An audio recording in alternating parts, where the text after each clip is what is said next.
ભગવાન શિવજી બધા માટે કલ્યાણ રૂપ છે. દરેક લોકોને સૌભાગ્ય પ્રદાન કરે છે.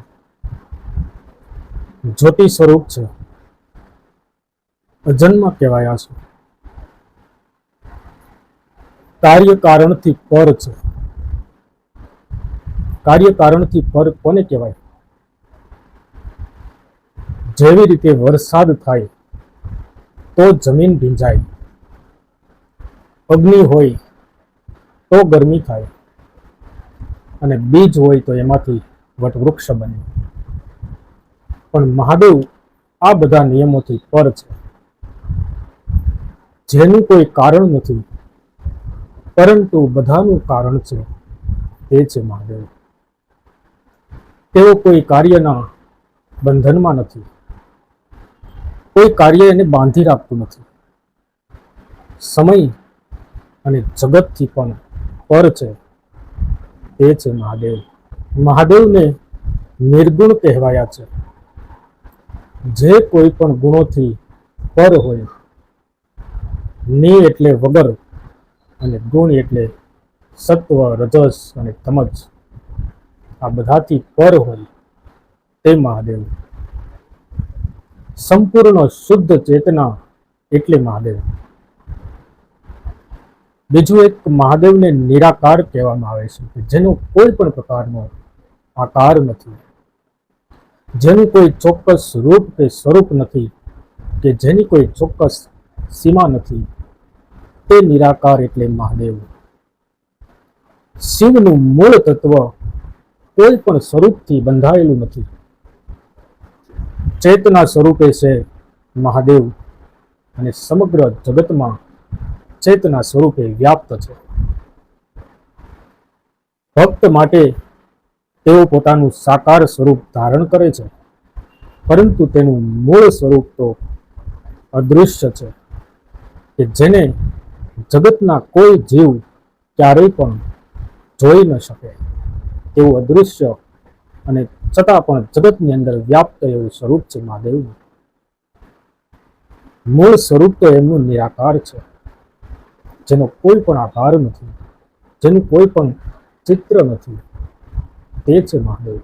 મહાદેવની એક ઓળખ છે નિર્બાધ, એટલે કે જેને કોઈ રોકી શકતું નથી. નથી મહાદેવને કોઈ સમય રોકી શકતો, નથી મહાદેવને કર્મ રોકી શકતું, કે નથી મહાદેવને માયા કે બંધન રોકી શકતું. સમય, કર્મ, માયા કે બંધનથી પર છે મહાદેવ. એક એની ઓળખ છે નિર્વિકલ્પ, જે મનથી પર છે. નથી એના મનમાં ઈચ્છાઓ, નથી અનિચ્છાઓ. સારું ખરાબ કશો ભેદ નથી. પૂર્ણ શાંતિ સ્વરૂપ છે, અને અખંડ ચેતનાનું સ્વરૂપ છે મહાદેવ.